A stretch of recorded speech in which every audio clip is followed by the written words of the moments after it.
Histórias de sucesso aqui no The Brazilian Show. E hoje nós vamos conversar com uma educadora certificada pelo Ontario College of Teachers, com mestrado em educação pela Nipissing University. Foi uma das principais organizadoras da primeira Marcha das Mulheres da região de Waterloo e é a criadora e cofundadora do Feminine Harbor, uma organização que promove a liderança feminina por meio de histórias, arte e educação. Imigrou do Brasil para o Canadá em 2003. Desde então, criou novas raízes na região de Waterloo, um dos ecossistemas mais dinâmicos do Canadá para cultura e tecnologia. Educadora, atriz, escritora, ganhou o prêmio YWCA Cambridge's Woman of Distinct Awards. Essa é a história de sucesso da brasileira Carolina Miranda. Prazer, Carolina, tudo bem? Tudo bom, o prazer é meu, Bruno. Obrigada. Muito obrigado por estar aqui. Uma das primeiras entrevistas in person depois do Covid. O que foi o Covid, né? Foi uma viagem, né? Assim, de time and space, eu acho, sabe? Verdade. Uma loucura, não? Uma viagem que parece que a gente fala, foi há 2 anos atrás. Não, mas o que aconteceu nesses 2 anos, né? Foram 2 anos de blackout, algo inimaginável, né? E a gente teve que voltar para dentro, eu acho, né? Com certeza. Foi uma coisa intensa. Muito intensa. Muito legal ter você aqui, principalmente com esses prêmios, conhecer um pouquinho mais a sua história. Você está aqui desde 2003. Eu cheguei em 2016, muitas pessoas chegaram agora, né? De 2015 para cá. A gente quer saber um pouquinho mais sobre isso. Primeiramente, Carolina, a gente gostaria de saber das suas raízes. Qual estado do Brasil você é? Eu nasci no Rio de Janeiro e meu irmão também, mas eu vou te falar um pouquinho da minha família porque eu acho que é muito legal. Sim. Assim, o meu pai é baiano, ele nasceu em Jiquié, numa cidadezinha ali, né, no interior da Bahia. Minha mãe nasceu em São Paulo, mas os pais dela são de Portugal e pernambucanos. Meu avô, inclusive, tem raízes indígenas em Pernambuco. Que demais. Então, é uma família, assim, bem brasileira, com tudo do Brasil que a gente ama, né? Do norte ao sudeste, do nordeste ao sudeste, era lá em casa. Família. A mistura mesmo. A gente era mistura. E a gente sabia que era mistura. Então, eu sou do Rio. E aí, nós depois fomos mudar. Meus pais hoje moram em Jundiaí, em São Paulo. Ah, que demais. Meu pai mora em Indaiatuba, então muito próximo a Jundiaí. Pertinho, pertinho. Muito pertinho. Carolina, quais foram as suas influências na sua formação de vida mesmo? Quais foram as suas influências que te trouxeram até aqui? Seus pais, seus avós?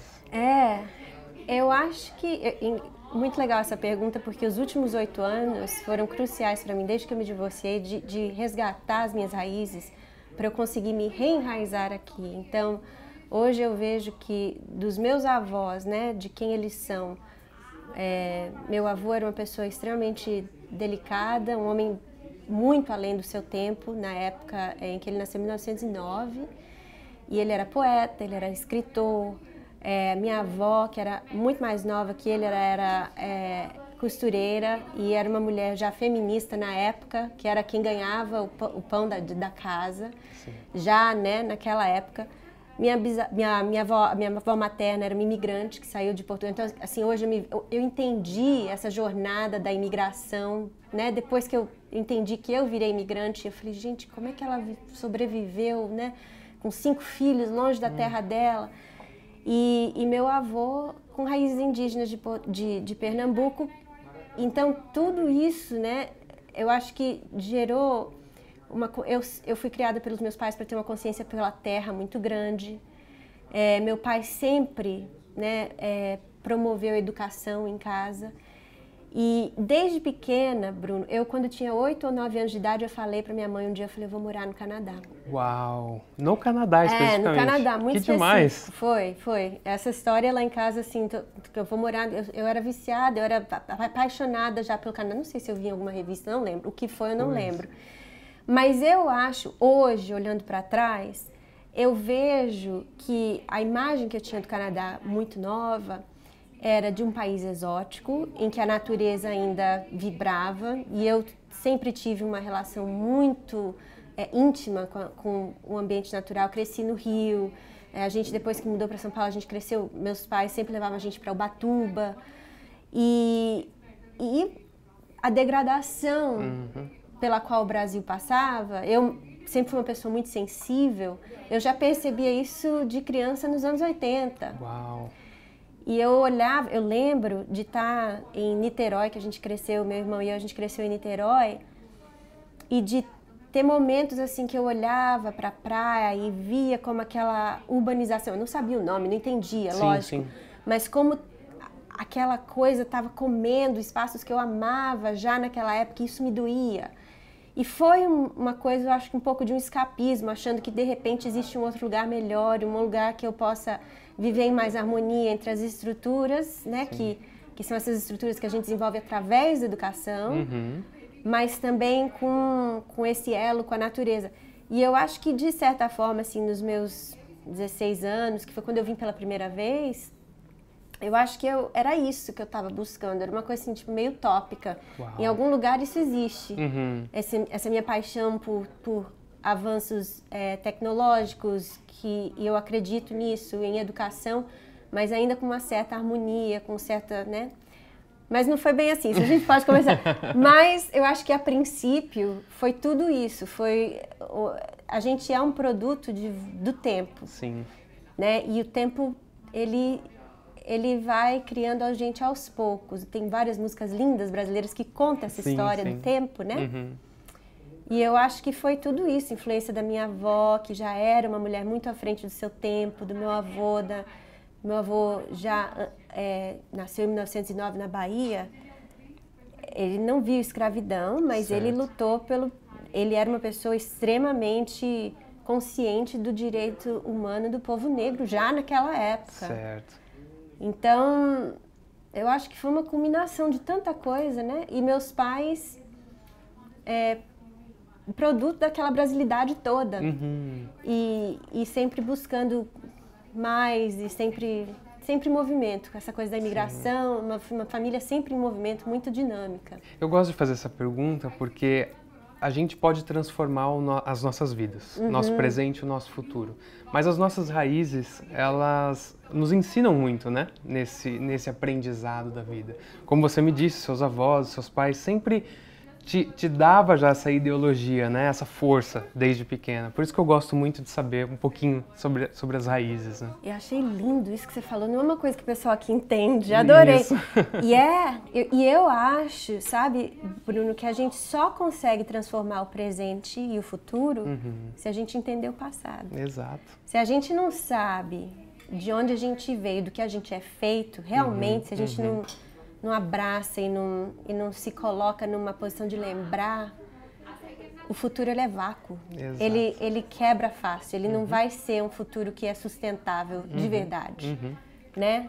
Então, tudo que vem fácil vai muito fácil, não só falando em dinheiro, não só falando em conquistas, mas de conhecimentos também, né? A gente dá valor quando a gente tem essas memórias do passado, os ensinamentos do passado, né? Sempre. A poesia, né? Eu cresci lendo Drummond, né? Tem tanta coisa, Clarice, e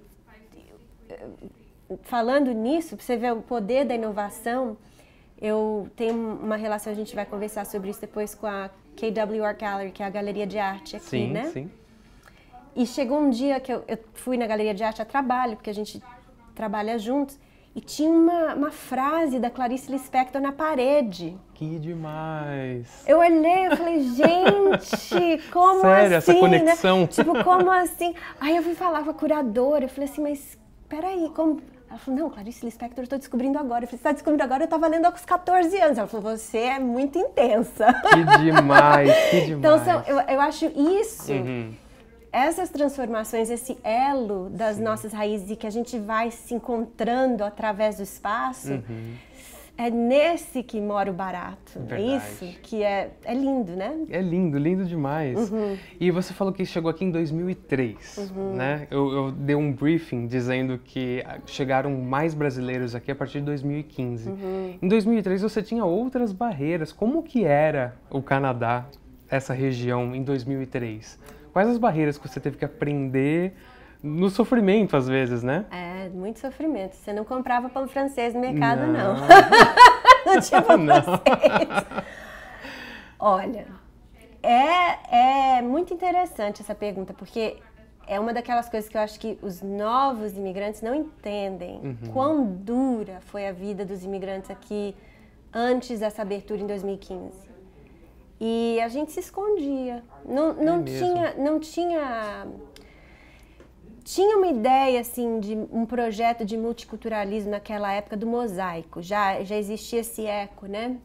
Do mosaico, mas justamente mosaico para manter todo mundo dentro da sua caixinha, dentro do da sua corzinha, né? Um mosaico de várias cores, mas não me saia daquela caixinha, não me saia daquela... E era um país extremamente fechado e que não... Era mais seguro eu não me identificar como brasileira do que me identificar. Eu já passei por várias situações assim extremamente desagradáveis.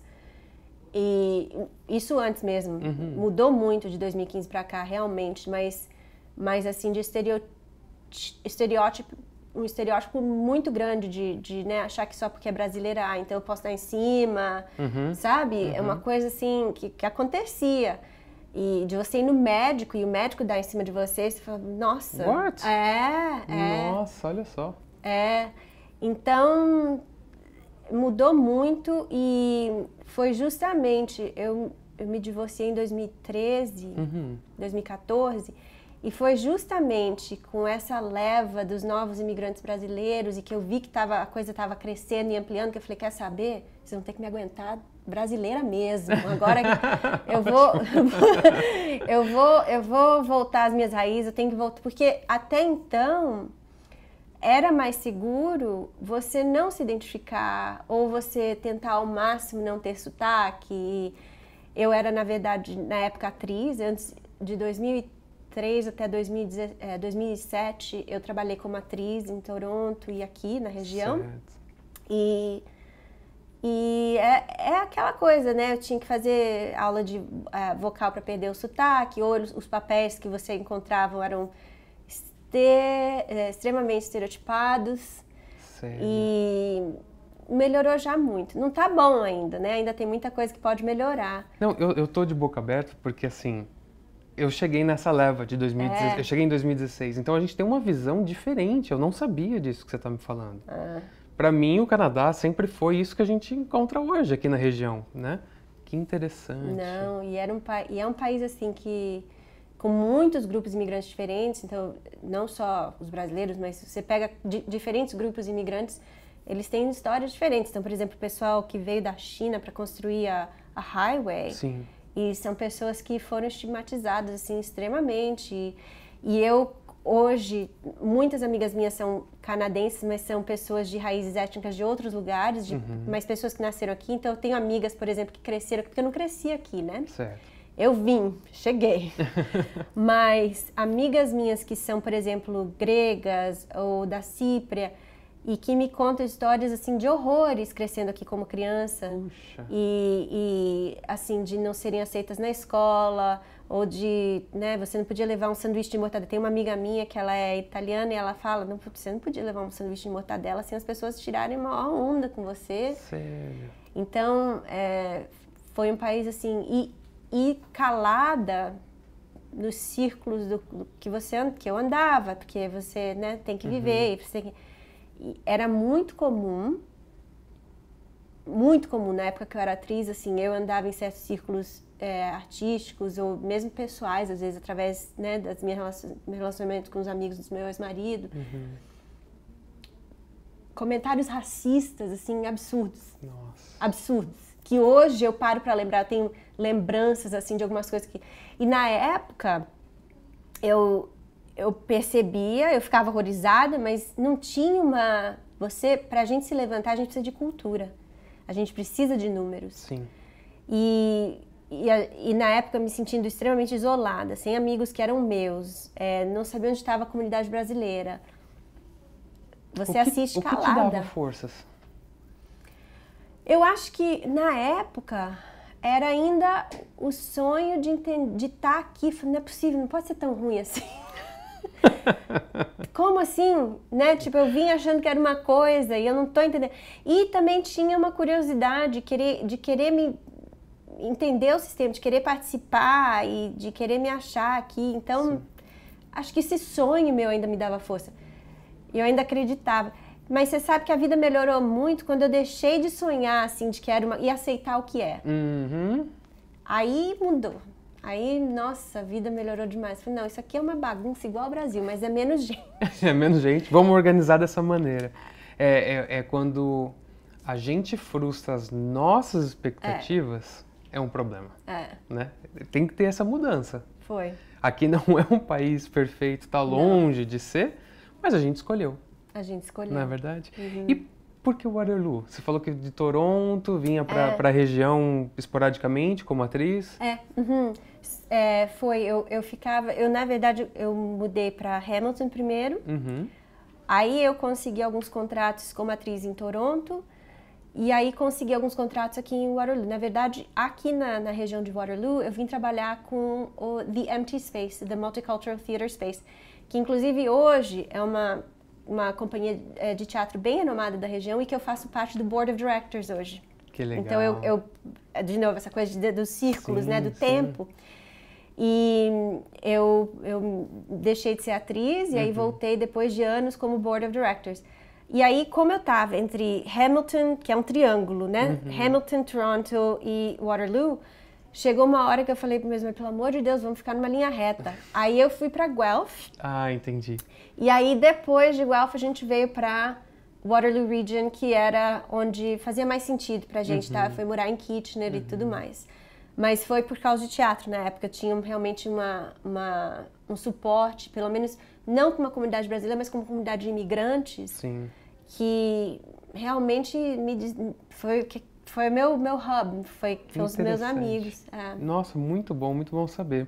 E ouvindo mais a sua história, até as crianças que você comentou, né, que as suas amigas, quando elas estudaram aqui, foi muito difícil.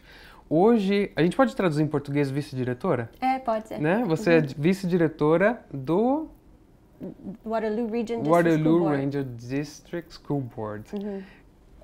Como que é isso? Como você chegou aí? Qual é a sua ajuda para tirar... Tanto que o prêmio que você recebeu é por isso, né? É por go above and beyond, por fazer mais.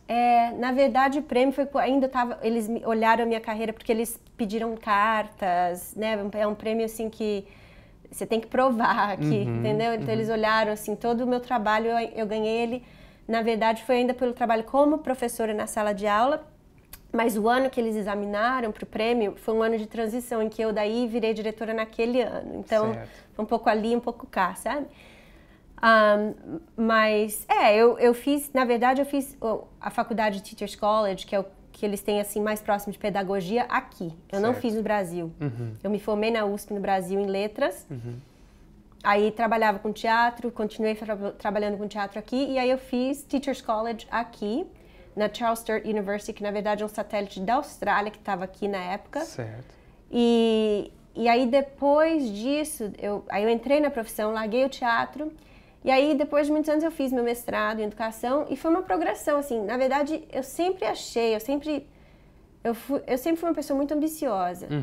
E aqui, justamente, o que eu amo do projeto de educação aqui público é que é uma carreira ainda muito renomada e que é levada muito a sério profissionalmente. Sim. Você tem realmente como atingir metas profissionais altíssimas. E então eu sempre soube que eu queria ter uma carreira de liderança no sistema educacional aqui. O meu prêmio, né, eu ganhei quando, na verdade, foi o ano que eu dei aula na escola remota, foi a primeira escola remota, assim, o primeiro ano de escola remota no Canadá, não existia esse modelo. Eu fui uma das primeiras pessoas a participar desse modelo, por causa da pandemia. E o que aconteceu nesse ano, que como eu, imigrante, já estando aqui desde 2003, quer dizer, eu já sabia que era Skype, eu já sabia... Esse negócio de teleconference, eu não precisei aprender. Já usou muito. Eu já estava usando fazia muito tempo. Quando o pessoal estava, chegando, eu falei, gente, isso aqui eu já sei usar faz muito tempo, né? E aí o que aconteceu foi porque eu já tinha um certo conforto com as tecnologias de comunicação, de Skype e tudo mais, e na época Skype, né? Zoom não foi tão novo assim para mim. E aí o que aconteceu é que isso me deu espaço para criar. Enquanto as pessoas estavam aprendendo a usar a tecnologia, aprendendo... Já tinha passado essa parte. Eu já tinha passado essa parte e aí eu pude criar com os meus alunos. Interessante. Então, algumas coisas que eu fiz que foram inéditas, que as pessoas nem acreditavam que eu estava fazendo, foi... Eu consegui fazer um programa de artes bem legal para os meus alunos, com artes dramáticas, e até por causa do meu background. Da minha, com artes dramáticas, com música, com artes plásticas, virtual. O pessoal falou, gente, como é que é louca, como é que tá? Mas é porque eu já era, né, artista. Sim. E já tinha esse conforto com essas tecnologias. Foi então, só adaptar. Foi só adaptar. Para mim não teve segredo. E outra coisa que eles ficaram assim, nossa, né, de onde veio?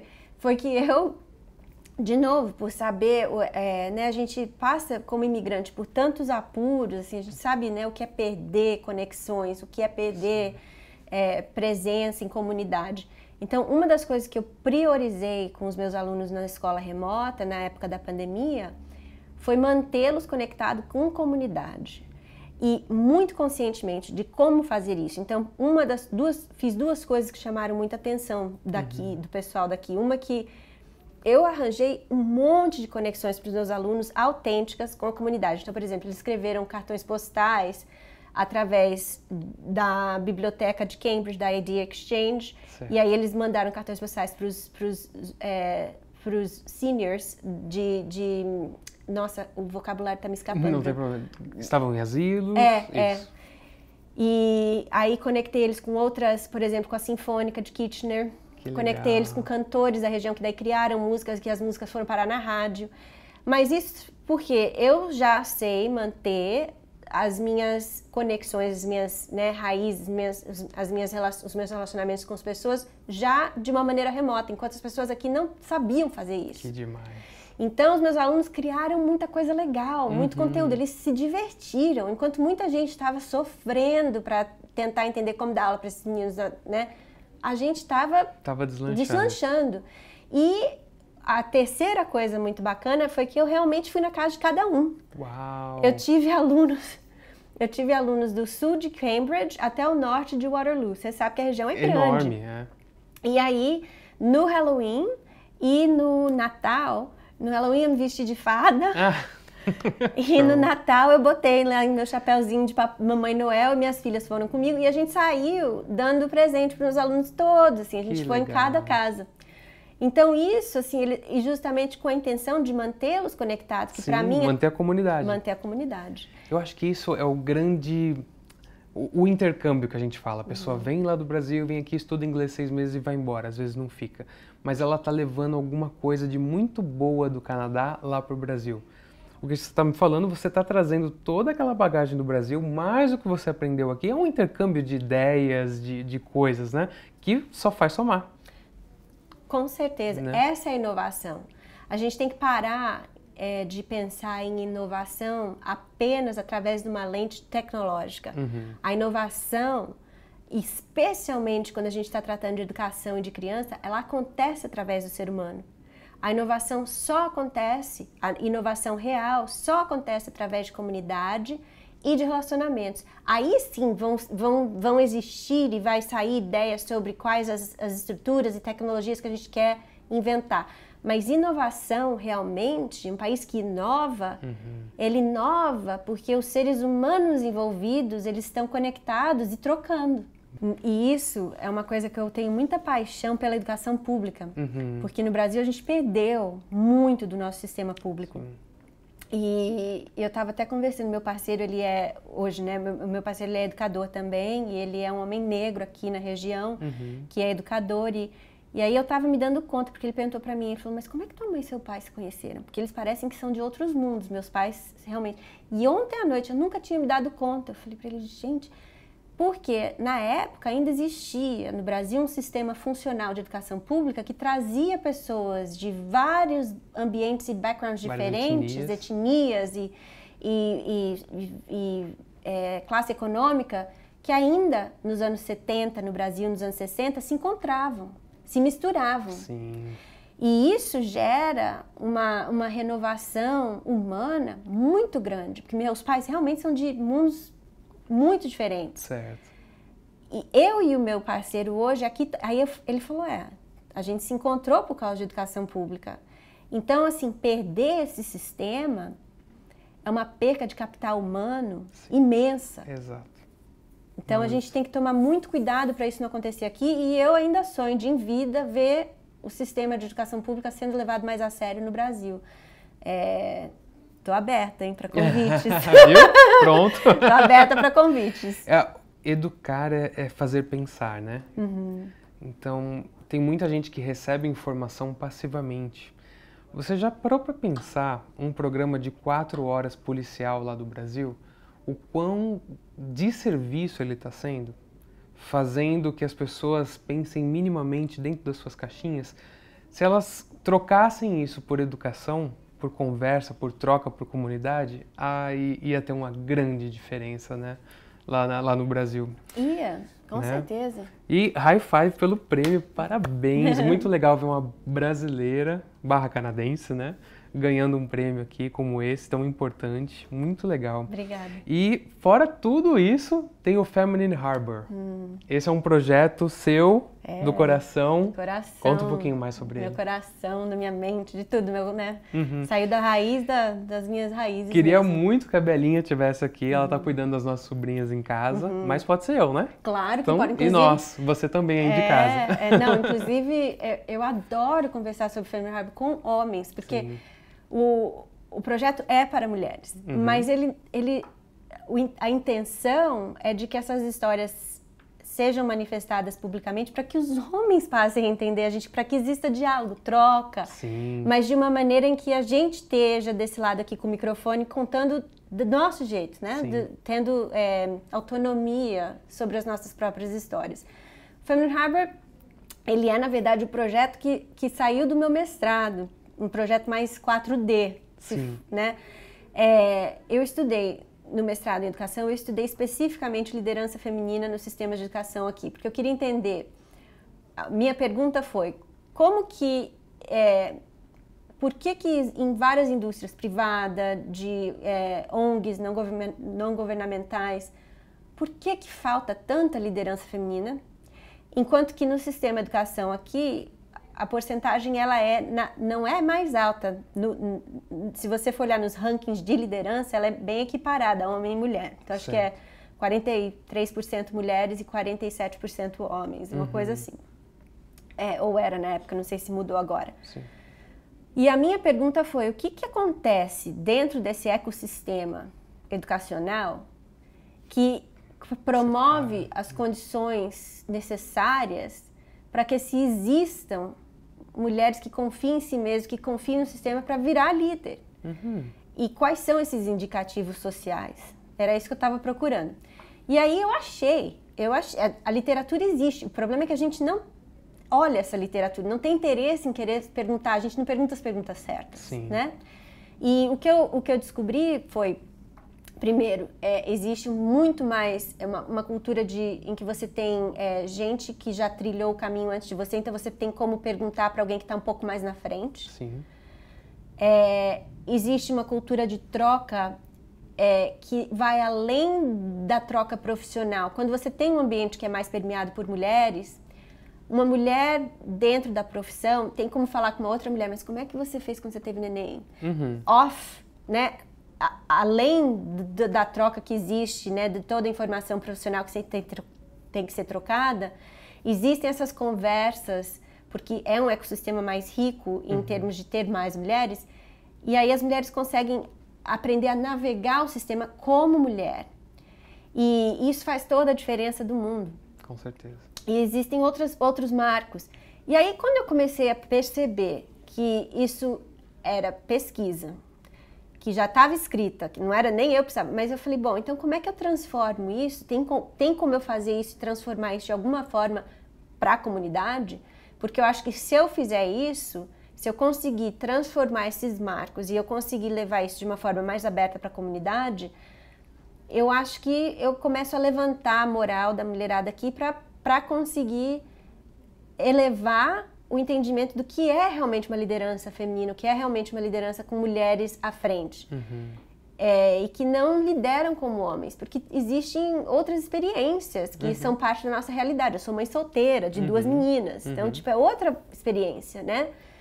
E foi o que aconteceu com o Feminine Harbor, que é uma ONG que eu criei logo depois do mestrado, com a pesquisa que eu fiz do mestrado. Eu vi que a parte neurolinguística era muito importante e que as histórias serviam como um blueprint, na verdade, dentro da experiência neurológica das mulheres. Então, se ela fez isso, eu também posso. Então, eu posso perguntar para ela como é que eu vou fazer. E eu criei um ambiente em que as mulheres vêm, porque eu tenho esse background de atriz, né? É um ambiente artístico, um ambiente prazeroso, de beleza, de liricismo, mas, então, dentro de uma galeria de arte. Então, a gente tem uma noite, assim, de contação de histórias, dentro de um paradigma que eu criei.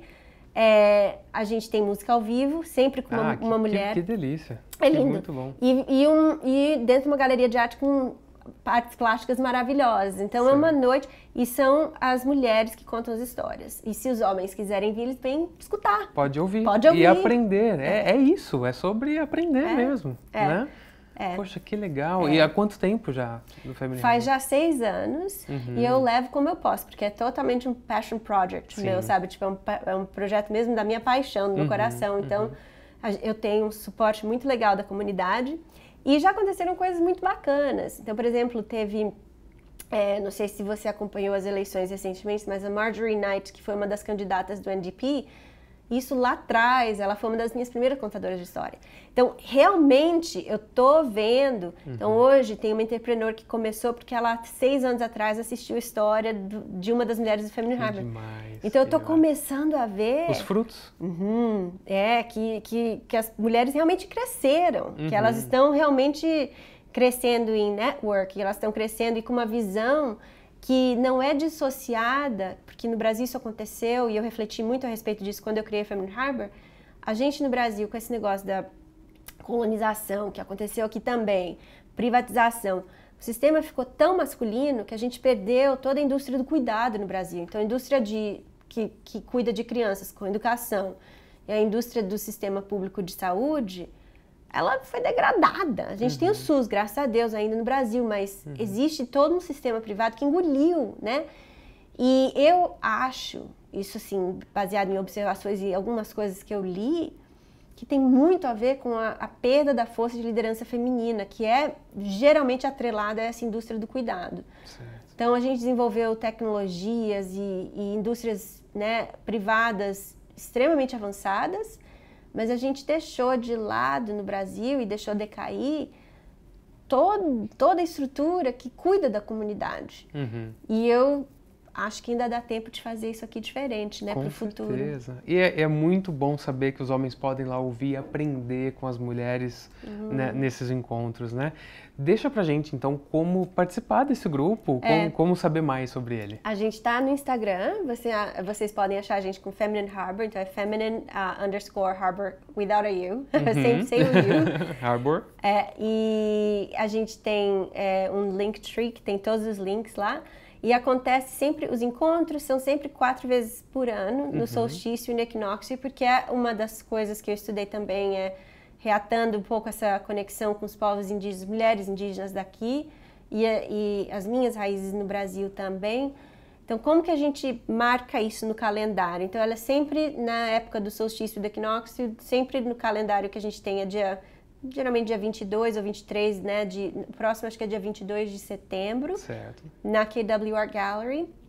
E tem tickets, é um evento estruturado de uma maneira bem tradicional. Você compra ingresso, o ingresso ele é para a gente pagar os músicos e é isso. Que demais! Participe você também. Eu quero te agradecer muito. Obrigado, parabéns de novo. Obrigado por sua história, por fortalecer a nossa comunidade, não só aqui no Canadá, mas lá no Brasil também, fazer esse intercâmbio de informações de cultura que é tão importante, tão rico pra gente, né? Isso mesmo. Obrigadão. Obrigada a você. Continue aqui no The Brazilian Show.